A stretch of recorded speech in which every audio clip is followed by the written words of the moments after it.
baax tey ñu ñëw ci commune bu Diembéring daal di seet si ki nga xam se ni moo di monsieur le maire Tombo Gueye ñu fas yéene waxtaan ci wàllum tourisme ak yeneen i ay poñ monsieur le maire ñu ngi lay ziar di la bàyyi nga nuyoo ak mbokki internet yi. maa ngi leen di fay sunu mbokk yi sunu xarit yi waa Kéwoulo TV. ñoo ngi nuyuwaale seen followers yi yëpp. di leen ziare. di apprécier liggéey bi nga xamante ni moom ngeen nekk di def. pour donc la bonne information. des Sénégalais. aussi bien yi fi nekk. ak yi nekk donc dans la diaspora. et même ceux qui vous suivent ci sous-région bi. parce que Kéwoulo tey moom xam naa ne Kéwoulo sous-région bi la. c'est devenu benn outil d'information boo xamante ni. dafa crédible. donc ñu bëri. donc dañu ñëw donc à la recherche de l'information fiable. passage maa ngi ziyaare waale seen patron bi. notre petit frère Babacar Kéwoulo Mandiou. voilà. jërëjëf di la jaajëfal bu baax a baax yow itam ci li nga xam ne entretien bi ñu accordé alors comme ni ma ko waxee ci début bi ku xam Diembéring xam ne dëkku tourisme la. ndax gis nañu bëri na ay hôtel yu fi nekk. ay ressources yoo xam ne si ni dina tax nit jóge fu nekk ci àdduna bi. ngir ñëw fii visiter wala yeneen yoo xam si ni yu fiy découvrir est-ce que actuellement y a pas des impacts yoo xam ne si ni tax na ni tourisme bi waroon a développer muy manqué. waaw mais balaa loolu sax dama leen di rejoindre ci conviction bi nga xamante ni moom nga campé question bi mooy Diembéring territoire touristique la lu tax mu nekk territoire touristique dama bëgg a njëkk a ñëw ci loolu laata muy ñëw ci peut-être dégradation yi nga xamante ni moom la ñu constaté tey effectivement comme ni ko ñëpp xamee Diembéring territoire touristique la parce que la station balnéaire du Cap Skirring ci la nekk station balnéaire du Cap Skirring tey en termes d'attractivité maa ngi koy wax teg ci sama jaar-jaar yi ma am et surtout sama expérience bu ma amoon parce que man maa nekkoon le président de l'office de tourisme de la Casamance la ka dalee ci 2015 la woon ba ci 2022 bi ma jógee donc ci mairie bi donc la destination Casamance moom moo nekk deuxième derrière celle de Saly ci wàllu attractivité la station balnéaire du Cap Skirring moom mooy irrigué maanaam moom mooy tax tourisme yi ñëw fii ci Casamance bu ñu ñëwee fii nag après ñu dugg ci biir circuit danañ dem ba Molombe ci côté donc Diouromait wala la Pointe Saint-Georges danañ dem ba Oussouye le roi d'Oussouye danañ dugg également à l'intérieur teen El Hadj Omar Foutiyou Tall bi danañ dem ci bolon yi yooyu yëpp ay kii la ay force la yoo xamante ni yi la station la destination de kii nu mu tuddati de la Casamance am na ko yooyu yëpp ay point fort la yoo xamante ni yi fii la destination Casamance touristique am na ko parce que tey boo jëlee ci wàllu caractéristique maanaam li tax touristes yi di ñëw fii bari na bu ci njëkk moom mooy la caractéristique sociologique culturelle ak cultuelle sociologique tey jii ñëpp xam nañ ne Casamance dafay benn territoire de melting pot joolaa yi gaañoo fi gën a bëri waaye mandeng yi ñu ngi fi pël yi ñu ngi fi njaago yi balant yi surwaay yi comme niñ leen di woowee ñu ngi fi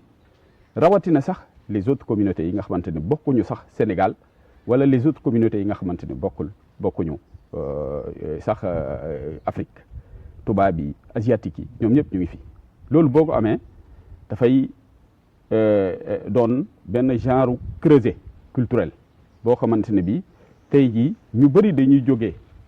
un peu partout pour ñu ñëw xéwalu ci richesse boobu la richesse culturelle donc loolu laa njëkk a tuddee caractéristique donc socio-économique sociologique culturelle ak culturelle fii boo fi ñëwee ci wàllu cosaan c'est très riche beneen caractéristique bi moom mooy la caractéristique écologique maanaam gàncax gi environnement bu accueillant la xool leen fi ngeen def fi ñuy def sunu kii bi rek déjà sunu interview bi c'est le cadre il est quand même un cadre suffisamment écolo rawatina boo demee ci Bologne tey boo demoon ci Bologne ak li fa nekk yëpp dauphins yi les lamantins les oiseaux l'île aux oiseaux yooyu yëpp dana tax tubaab yi donc gën a ñëw fii dana tax les Africains les Sénégalais képp ki nga xamante ni kii tourisme ñor na ko mu ñëw donc ba fii beneen caractéristique bi moom mooy la caractéristique géopolitique la caractéristique géopolitique parce que xool leen Cap Skirring dafay benn zone boo xamante ni moom rek moo am aéroport international ci biir Sénégal à part Diass parce que Ziguinchor ba tey c'était pas encore un aéroport international donte sax barki démb la ñu accueillir le premier vol ci Sénégal ba mu daj à part Diass aujourd'hui c'est le Cap Skirring fii ci biir Cap Skirring da nga fa gis ñëpp toutes les sommités tous les dignitaires yi nga xamante ni ñoo bàyyee ko un peu partout dans le monde ñu ngi fii ci biir Cap Skirring ñu ngi fii ci biir Cap Skirring da nga gis de grands patrons yi bàyyee ko ci tugal yi ñëw fii di dallu bu baax am nañu fi donc seen i patrimoine am nañ fi des intérêts soit économique wala leneen donc zone la boo xamante ni bii ci côté géopolitique dafay peser lu bare beneen caractéristique bi mooy économique. oui surtout économie bi. parce que foofu laa bëggoon mujjee. économie wu zone fii c'est une économie très diversifiée économie la boo xamante dafa riche parce que boo jëlee ci agriculture sunu suuf si en tant que géographe suuf la boo xamante ni bi bokkul ak yeneen suuf bi dafa baax parce que tout simplement boo jëlee ci ses caractéristiques géomorphologiques suuf si dafay sol boo xamante ñun dañ koy tuddee allomorphe maanaam suuf la boo xamante ni bi taxu ko màgget trop parce que aire géologique am taxu koo yàgg waaye itam caractéristique bi mooy ndox bi soriwut la nappe phréatique elle est affleurante wala subaffleurante texture ak structure suuf si boo ko jëlee dafa nangu xeetu mbay bu nekk donc agriculture dana dox bu baax parce que boo jëlee les conditions météorologiques aussi taw bu baax la ñun région la boo xamante ne bi ñun ak Ziguinchor un peu ak Sédhiou ba Tamba isoyettes yi maanaam taw bi foofu lay gën a ñëw donc boo jëlee les conditions climatiques fii la gën a baaxee boo ci boolee nag les caractéristiques géomorphologiques dafay may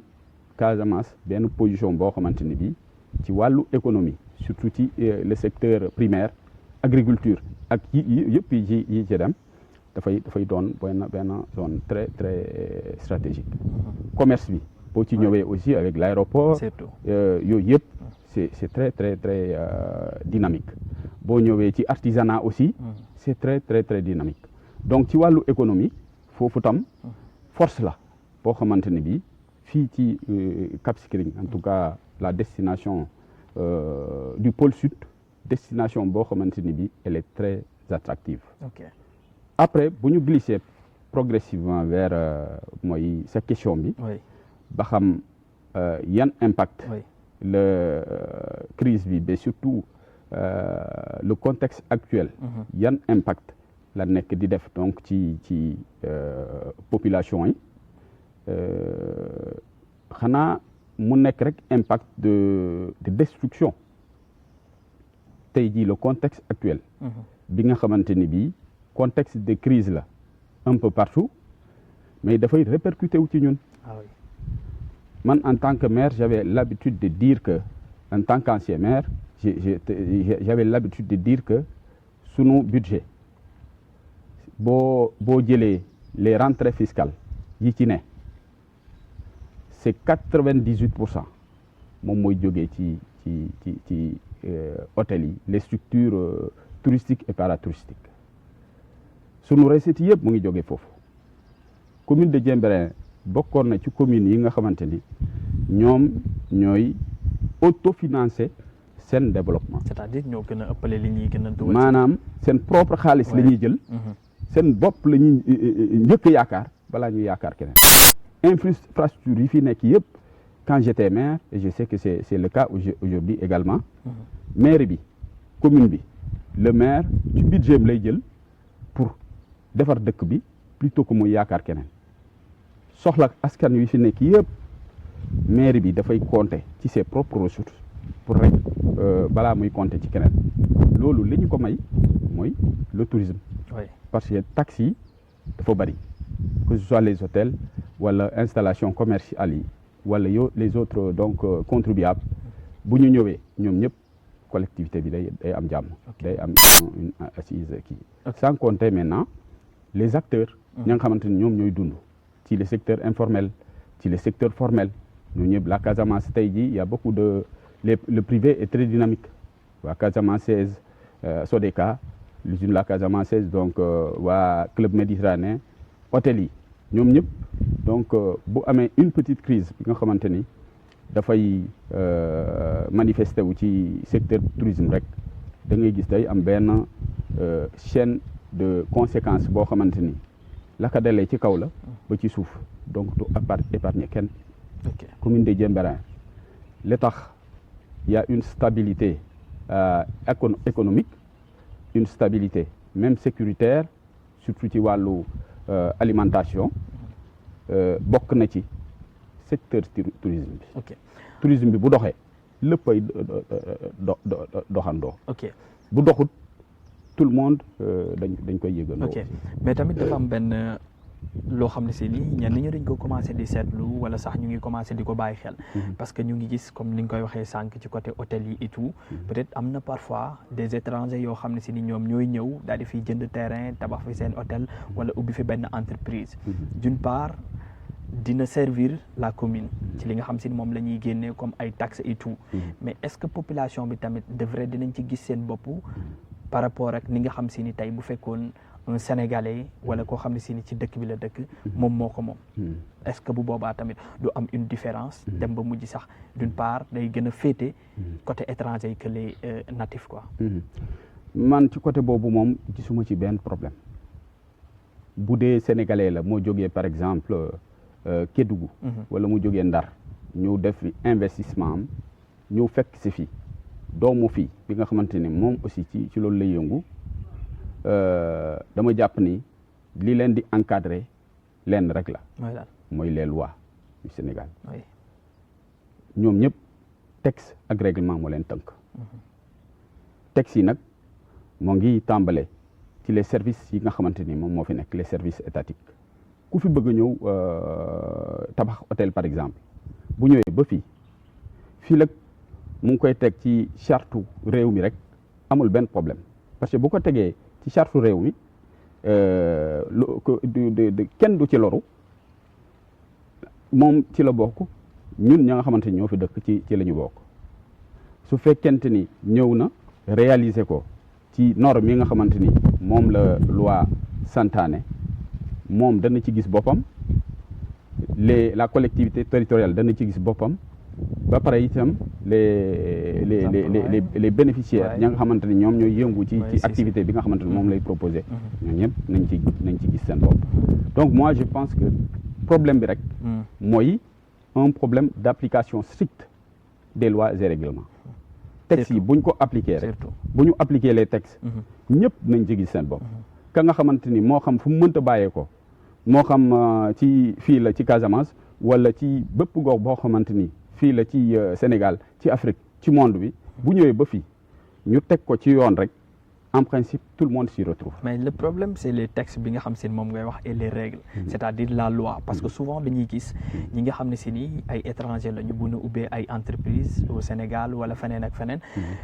certes côté taxes yi et tout lu jëm ci côté mairie bi et tout dinañ ci gis seen bopp te tamit dina respecter les règles mais quant à les employés yi nga xam si ni ñoom ñoo ci nekk les branches lay doon à la fin da nga siy gis ñoo xam si ni daanaka dañuy dem ba benn instant la ñuy réclamer mooy fii kat règlement bi ak ni nga xam ne moom la ñu waroon a jàppee seen employé d'une part du demee noonu est-ce que tamit genre yu mel noonu di ngeen koy faral di nemmeeku fii ou mais loolu am na su fekkente dañuy waxante dëgg rek loolu am na ay structures yoo xamante ni fii ci biir gox gi man bi may nekk maire on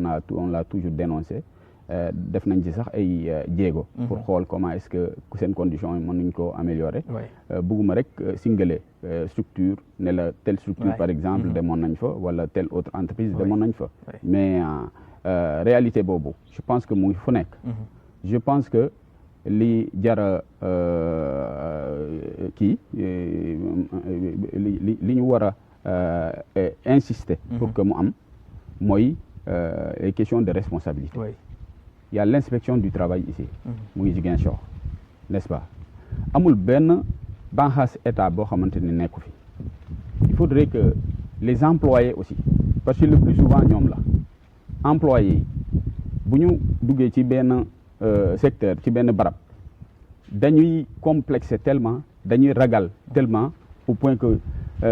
dañuy sax ragal dem gis inspection du travail pour xamal leen ni man ci yii condition lañ ma teg. c'est-à-dire dénoncer pour bañ a perdre seen mais loolu la. c'est-à-dire que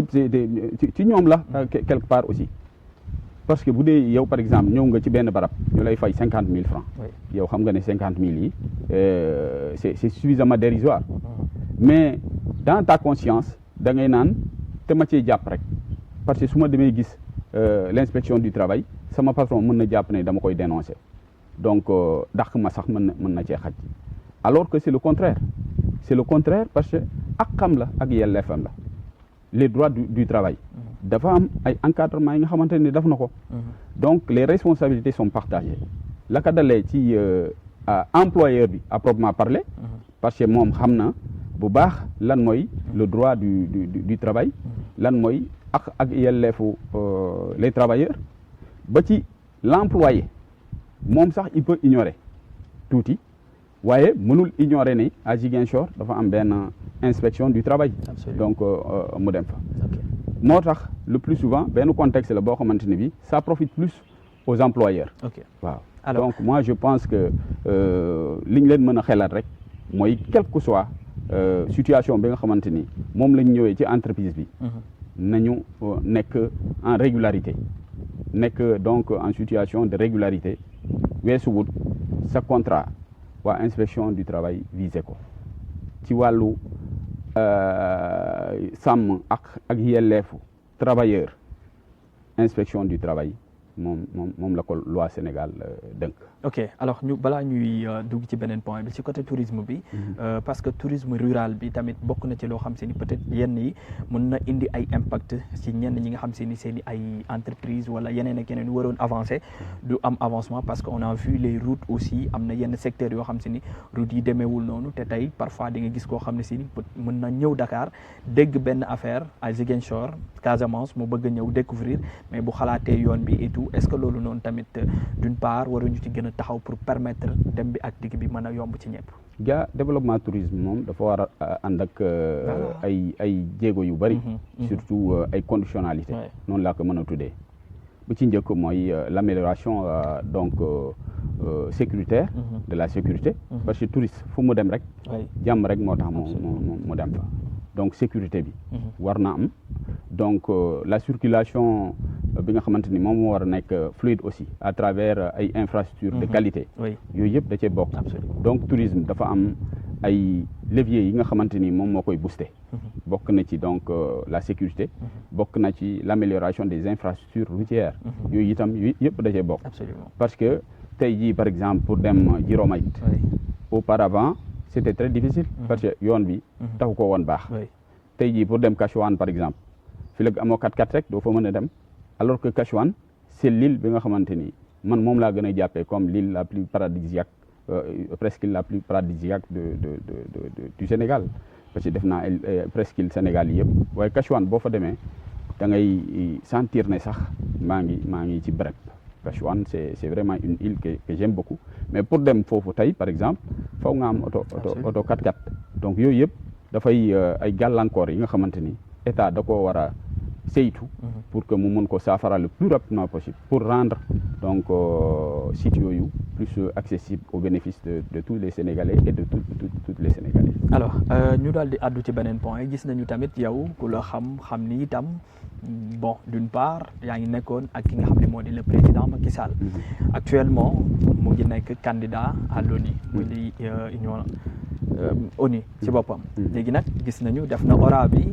yëkkati na ay kàddu wax na li nga xam si ni mooy objectif am ak itam bés buñ ko defee mu nekk secrétaire général bu ONU li nga xam ne si ni moom mooy mébétam. nan nga gisee taxawaay bi nga xam si ni moom la Macky Sall président Macky Sall taxawee actuellement foofu la ci bitim réew. waaw côté boobu moom dañ koy njëkk a félicité moom Macky Sall ba nga xamante ni moo jàpp ci biir boppam ni war naa nekk candidat ci EG Nations Unies. Nations Unies, oui. Parce que c'est une décision personnelle moom moo ko njëkk a décidé waaye ñu war ko ci félicité waale les Sénégalais parce que oram bi ak critiques yi ñu ci mën a def yëpp daf ko réussir loolu nag bettuma moo tax ma jàpp ne Sénégalais yëpp lañ ci war a soññ yàlla daf ñu may kaddu yàlla daf ñu may le verbe sénégalais da di nit boo xamante ni bi il est très convaincant les Sénégalais sont très rhéteurs Sénégalais yàlla daf leen may kaddu dañu mën a wax donc tey jii bu amoon keneen ku utee sax Macky Sall dem ci Nations Unies pour def présentation par rapport à li ko yëkkati woon dama jàpp ni ça allait être presque la même chose moo tax ñun Sénégalais yi dañ ci war a bég ba pare itam mu am ay jàngat yiñ ci war a def gis nga Sénégal dafay peuple boo xamante ni bii ñu solidaire lañ solidarité moo fi yàgg nekk solidarité entre religions yi tey jii bu tabaski jotaan doo xàmmee catholique bi doo xàmmee musulman bi xool li fi amoon démb ci sunu gàmmo bi par exemple est-ce que xam ngeen ni les catholiques ñoom ñoo nekkoon ci waañ ba absolument catholiques yi ñoo nekkoon ci waañ ba vendredi matin catholiques yi ñoom ñoo jóg à 6 heures du matin ñu ñëw nettoyer sunu jumaa ji naturellement dañ fa nekkoon ak seen i naataangoo jullit ñi ça c'est la caractéristique du sénégalais mooy ka nga xamante ni mën na nekk ci xuloo ci biir nekk waaye bu génnee ci biti dañuy nekk benn man dama jàpp ne tey Macky Sall et quel que soit jaar-jaaram et quel que soit fi ñu jógee n'est-ce pas sénégalais yëpp dañ ko war a jàppale dañu war a ànd ak sa candidature parce que sunu victoire la ñun ñëpp. sauf que y a polémique parce qu'on a vu le président de la République démb sax sortie bi wax na ci ne lu tax bi nga xamee ni moom le président Macky Sall mu ngi bëgg a nekk secrétaire général ONU ñëwul wax ko ni ko dafa bëgg lii et tout mais dañu bàyyi ba dernier moment ñu bind ko benn lettre pour que moom mu réagir immédiatement alors que voilà waroon na mën a demee neneen noo xam si ni waru ko déggee ak ñeneen ci étranger. ci loolu laa doon ñëw parce que tout simplement Macky Sall il était le président de la République du Sénégal tey c'est son petit frère Diomaye Faye qui est à la tête du pays n'est-ce pas ñaar yëpp ay sénégalais lañu c'est-à-dire que ñun en tant que sénégalais solidarité daf ñoo war ci circonstances yi yëpp rawatina ci circonstances yi nga xamante ni moom la ñuy défendre wala moo ñuy dal ci biti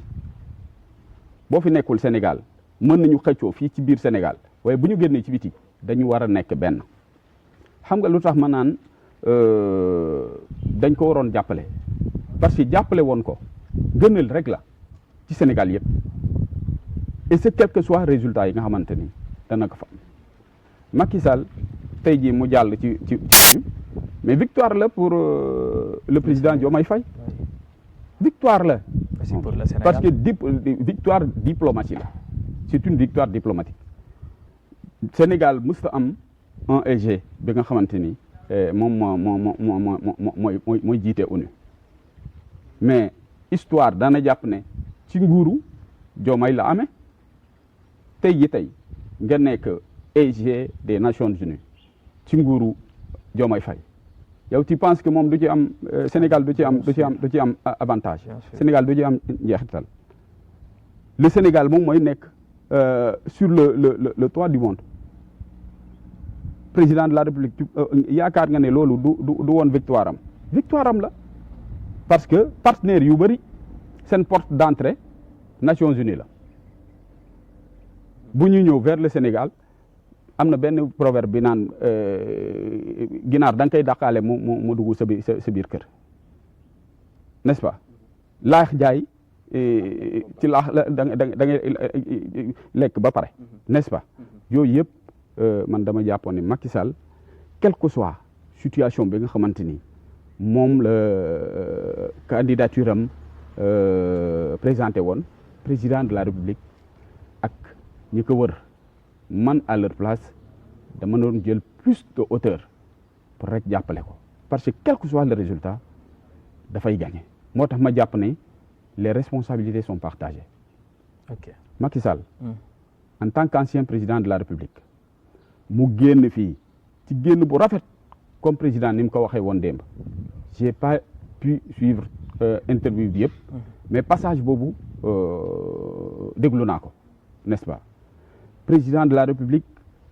mu jógee na fi ci jàmm mu jox ko avion bi mu dem kooku générosité la ak mënta weesu solidarité entre Sénégalais moom bu demee ba fële am benn idée boo xamante ni moo ko dab benn conviction benn ambition boo xamante ni moo ko dab naan war na nekk le secrétaire général des Nations Unies daf ci waroon diisoo ak le président de la République. Absolument. kooku moom c'est daf ci waroon diisoo ak may ma rek. Allez-y. daf ci waroon diisoo ak le président de la République. lu tax defu ko man xaw ma ko président certainement xamu ko waaye def na ko est-ce que réaction président réaction la boo xamante ni bi itam dana joxe victoire Sénégal je ne pense pas président de la République aujourd'hui ma nga xamante ni moo nu njobooteen ñun ñëpp y compris Macky Sall bi nga xamante ne moo fi nekkul mais Macky Sall mën na juum président de la République moo ko waroon xamal ni petit frère juum nga da ngaa juum ci approche bi nit provoqué na rek yow tam nga fayu moi je pense que loolu baaxul président de la République li mu wax yëpp mën naa ci d'accord mais est-ce que moom tam waroon na d'accord ay émotion am wala ay principe am mu prendre ko en otage lui en tant que président de la République man daw Ablaye Wade la Ablaye Wade dafa yàgg di ñu xamal ni booy nekk benn leader fexeel ba bañ a nekk l'otage de ses principes wala de tes émotions président de la République démb li mu wax président yëgaluma Macky Sall yëgaluma sam benn naataangoo dans la sous-région moo ma ko njëkk a yëgal après ma ñu yëgaat ko ci keneen est-ce que kooku du ay émotion parce que est-ce que gisu ci boppam bu ci gisee boppam rek émotion la question d'honneur la question de dignité la Ablaye Wade daf ñu ni booy nekk à la tête jiit da nga war di moytu les émotions parce que lu ko may da ngay nekk l'otage de tes principes li waraloon de président de la République ci situation bi nga xamante ni moom la ko candidature Macky Sall may mooy plus d'intelligence émotionnelle sama grand frère tooñ na ma parce que tooñ na ko effectivement il a fauté parce que expliqué na sax mais le cas de Amadou Hott dañuy waxante dëgg rek voilà président de la République mi nga xamante ni moo fi nekkoon da kay woo téléphone ne ko petit frère quelle que soit la situation petit frère voilà lii laa bëgg mais c'est au nom du Sénégal il est présenté comme un Sénégalais d'ailleurs ci kii yëpp ci 4 candidats yi yëpp c'est 4 non ci 4 candidatures retenues yëpp mais drapeau Sénégal la ñu floqué ci côté Macky Sall absolument il représente donc aujourd'hui Diomaye Faye ci nga xamante ne moom mooy foofu woowu ko quelle est la raison xaw ma ko parce que je suis pas dans les secrets de l'entourage de Macky Sall pour xam lu tax woowul président de la République Diomaye.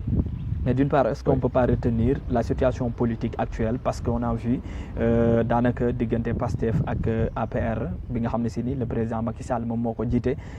xawuta ratax tellement ba gis nañu ñenn ñi sax ñu ngi réclamer que ni le président Macky Sall mënut a nekk secrétaire général bu ONU ak li nga xam si ni moom la bàyyi si dëkk bi l'affaire des martyrs ak yeneen ak yeneen. D'une part, est-ce que tamit situation politique bi joué wul foofu ba tax tey lii am. C'est possible. Moi, je suis pas dans les secrets dits. Oui. Mais man su ma nekkoon à la place du président de la République yu yi ngay wax ni yëpp ay émotion la. Oui. Da ngay nekk au-dessus de la mêlée. Intérêt Sénégal, intérêt supérieur de la nation Sénégal à travers sa stabilité ak lépp.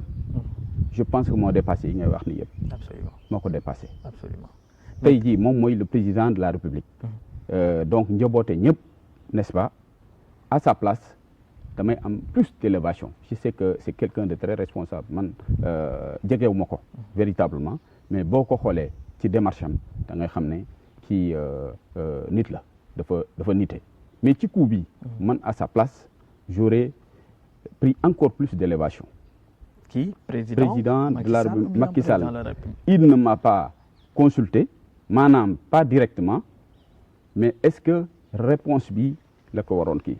xam ngeen danger bi fu mu nekk. fan la ni woon naa leen sànq le Sénégalais il est très solidaire ñun on est très compersif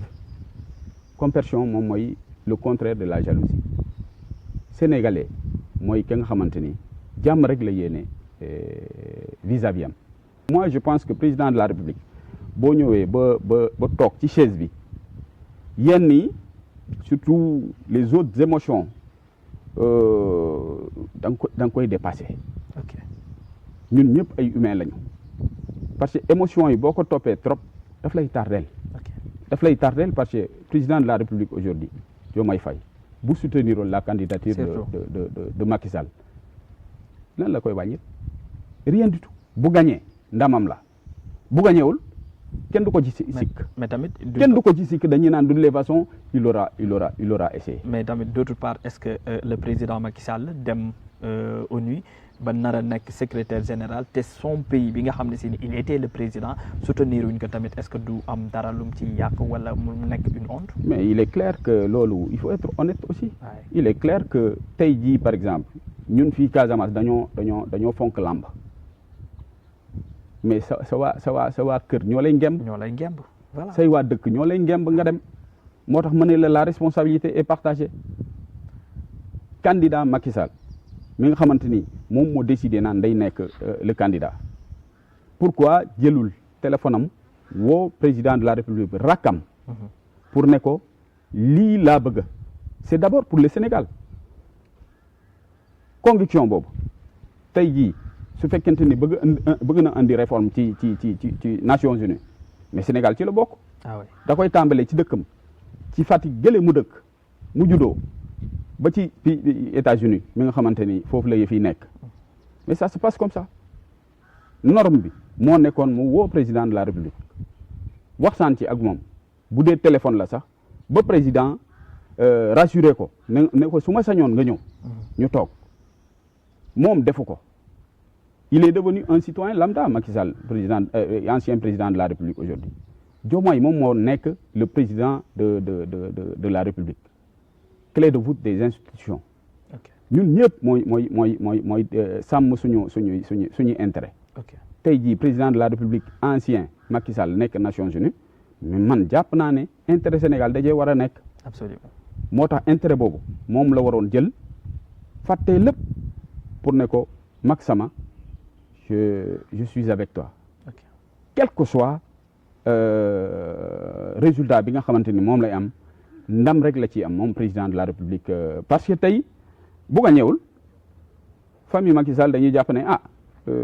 Diomaye moo tax mu perte. parce que soutenir ko alors que bu gañe woon. ndamu Diomaye la. mais bu gañee tamit est-ce que duñu jàpp ni bu gañewul aussi. day naan sama ginnaaw mbandang parce que tout simplement man kii naa ko soutenir naa ko. est-ce que vous voyez. Alors une toute dernière question si vous me le permettez parce que voilà gisoon nañ fii la fois passée benn nomination bu ñu doon wax boo xam ne si yow nommé woon nañ la ko gis nañ tamit coow li nga xam si ni jotoon na si jul ndax mën ngeen ci dikkaatal tuuti rek. waaw Sonaged parce que tey ñoom laa nekkal. oui la société de gestion intégrée des déchets. da di structure boo xamante ni bii état Sénégal moo ko créé. da ko créé je pense le 23 mai 2022. donc créé nañ ko sax balaa régime bi di ñëw régime bi nag au passage dama leen di xamal ne man foofu laa gën a am sax mes amis. Sonaged. non régime Pastef bi nga xamante ne moo fi nekk. la plupart de mes amis. parce que man université Gaston Berger laa jàngee. mes meilleurs amis je les ai eus à l'université Gaston Berger de Saint-Louis. ñi fi nekk tey ci les postes de responsabilité yëpp la plupart d'entre ñoom samay xarit benn bàkkan la.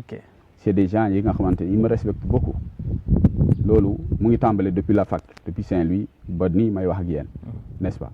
donc la structure là dañ ko créé le 23 mai 2022 la société de gestion intégrée des déchets. tey jii sunu mag sunu xarit sunu àndandoo démb balaa tey. Khalifa Ababacar Sarr moo ci nekk. Khalifa Ababacar Sarr c'est quelqu'un que j'ai connu à Saint-Louis. géographe comme moi moo ma dalal ci Saint-Louis. ñu xamante foofu bu baax. bi ma fiy nekk maire Khalifa Ababacar Sarr était ci biir UCG. ci moo nekkoon seen géomaticien. Khalifa Ababacar Sarr ñëw na fi plusieurs fois en mission bi ma fiy nekk maire pour mu ñëw jàppale ma. bi ñu demee ba perdre nguur bi ba moom ñu jox ko la station de la Sonaged tey jii tey su ma sollicité pour ñëw jàppale ko ci liggéey bi dama jàpp ni dama rek def que fay naar bi xoromam. parce que démb man maa ko sollicité woon mu leer ma ni nekkul ak man démb maa ko sollicité woon mais bi ma koy sollicité je savais que c'est un membre éminent du PASTEF. oui mais je l'ai sollicité mu ñëw jàpp ci liggéey bi pour l'intérêt supérieur du Sénégal bi nga xamante ni maa moom ñoo ko bokk. n'est-ce pas tey jii bu demee ba fii jàpp ni sama jaar-jaar sama expérience sama xam-xam parce que man géographe la mën na ko permettre moom mu atteindre ses objectifs dans le cadre des missions yi nga xamante ni moom la ko président de la République sant ci wàllu Sonaged bañ ko je pense que moom mooy trahir la République. moo tax ma nangu ko waaye balaa ma ko doon nangu waxtaan nañ ci biir moo tax je le remercie beaucoup. parce que waxtaan biir boobu yëpp ñëwoon na ci question yi ngay kii noonu yëpp. waaye daf ma xamal ni tu es sénégalais comme tout le monde sa xam-xam lañ soxla sa expérience lañ soxla dafa am mission bi ma soxla foofu ci pôle Casamance mooy ci la délégation du Sud ba ni ma kiiwee ni ma confirmé. donc ci tënk rek dama lay xamal ni. entre man ak Khalifa Ababacar Sarr. dafa am benn rêve bu ñuy partagé man ak moom. loolu tàmbalewul tey depuis université la ba ni ma nekkee maire ba tey jii rêve bi mooy de voir les conditions à la tête des collectivités territoriales améliorées. maanaam améliorer conditions yi nga xamante ni moom la ñu war a gis ci commune bu nekk. tey jii bu ñu ko joxee la gestion des ordures ak de la salubrité loolu dafa am une dimension environnementale c'est suffisamment environnemental moom laa def. c'est suffisamment géographique moom laa def est-ce que tu vois ak expérience bi ma am ci gestion des collectivités territoriales yëpp parce que loi bi moom moo ni article 305 la du code général des collectivités territoriales la gestion des ordures ak de l'insalubrité compétence la boo xamante ni bii communes yi lañ ko jagleel. donc communes yi ñoo ko war a gérer. man en tant qu'ancien maire doublé de géographe environnementaliste est-ce que Khalifa n'a pas raison de penser à moi n'est-ce pas après je comprends la réaction des jeunes. loo ci xamul mooy la plupart d'entre ñoom samay petits frères lañ. Ah bon? Ils me connaissent suffisamment man je les connais suffisamment je sais que bu ñu taxawoon ni ñu toog ba dañuy sëgg wala man ma sëgg parce que ce sont mes petits frères.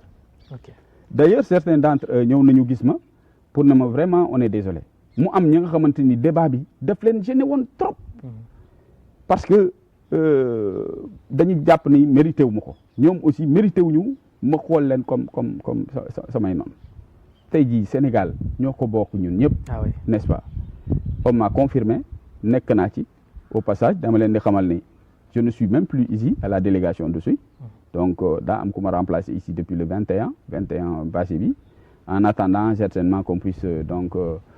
m'affecter quelque part pour le moment maa ngi ci délégation régionale donc de kii bi de Ziguinchor donc damay jàpp ni rek ça c'est vraiment derrière nous ok et c'est tout heureux vraiment pour ñëpp parce que man sénégalais ni tout le monde ok j'ai tey jii après avoir servi Diembéring pendant 12 ans 13 ans mais war naa servir le Sénégal également. Absolument. Je pense que je suis pas encore amorti sama 50 ans léegi mu mat il me reste encore 10 ans incha allahu rabbi pour servir le Sénégal bu ñu ko serviree et ça va servir en même temps ce régime là parce que tey jii notre collègue Khalifa Ababacar Sarr notre patron bu defee résultat mais kan mooy récolter comptabiliser la dividende politique c'est le président de la République mi nga xamante ni moom moo ko sant liggéey boobu ak premier ministre Ousmane Sonko ma nga xamante ni moom mooy qui coordonnait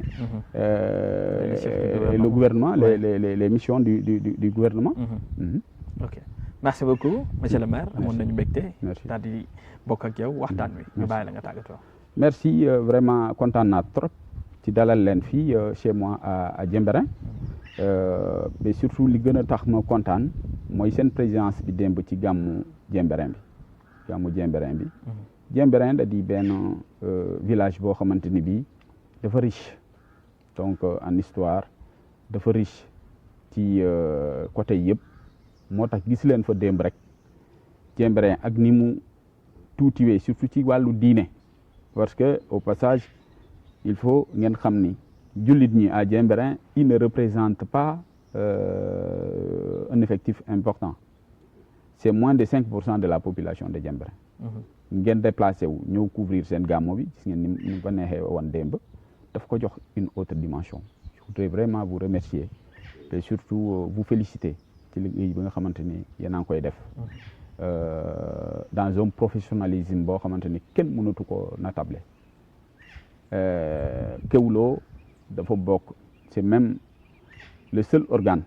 ba nga xamante ni bi ma jógee ci mairie bi ba tey damay waxtaan ak ñoom ci lu bari dama leen di permettre ñu ñëw kii ma d'ailleurs bi ñu ma nommé comme